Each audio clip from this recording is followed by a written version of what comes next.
Hi guys, welcome back to Miss Finance. Today we're going to have a look at some special order pricing examples because I know in the box there aren't that many examples around special order pricing and it doesn't really go into a lot of detail about what it is.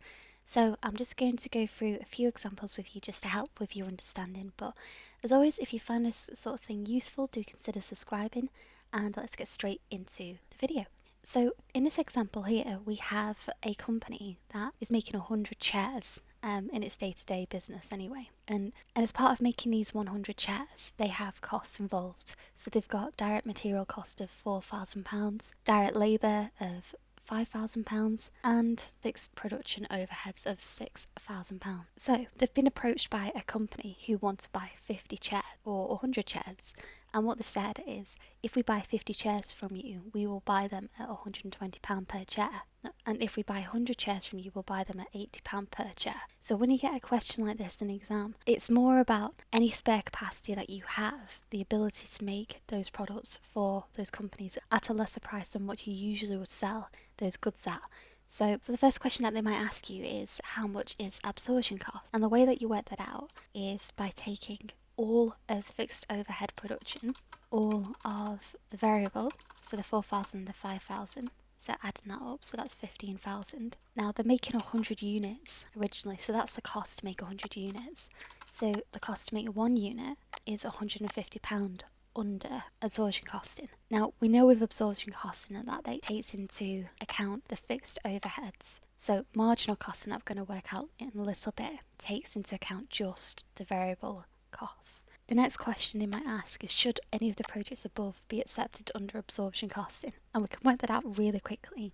So with the first one, selling those chairs at £120 per chair, but your cost is £150. So effectively 120 minus 150 give you a loss of minus 30. With the second one, if we want to sell at £80 per chair, well, under absorption costing, we have a cost of £150, so we'd make a loss of £70 per chair. So under absorption costing, no, we shouldn't accept any of those projects. To work out the marginal cost, all we need to do is take the 4,000 plus 5,000 and then divide that by 100. So that gives us £90 for our marginal costing.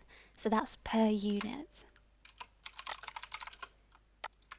So should any of the projects be accepted under marginal costing? So here we just take that £120 sales price minus 90. So the first one, this one here, would give us a profit of £30 per unit. So we're going to accept project one.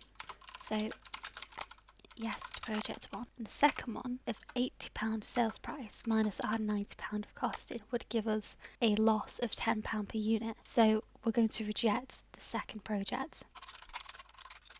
So let's move on to another question. So here we have another example style question. So it's in a little bit different formatting as you can see here. So we're not just being asked how to work out absorption and marginal costing.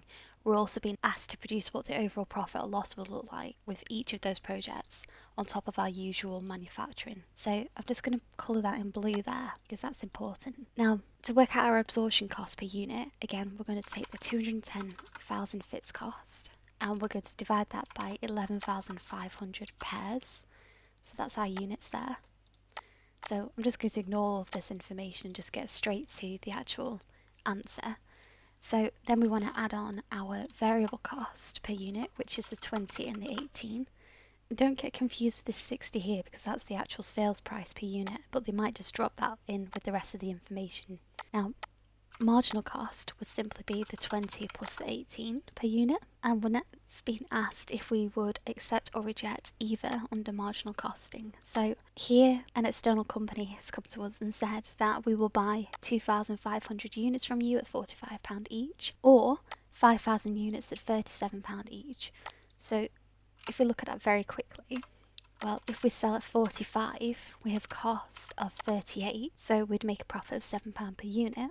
So we're definitely going to accept project one, make sure that I can spell. With the second one, if we're only going to sell at 37, well, we've still got a marginal costing of 38, so we'd make a loss of -1. So we're going to reject project two.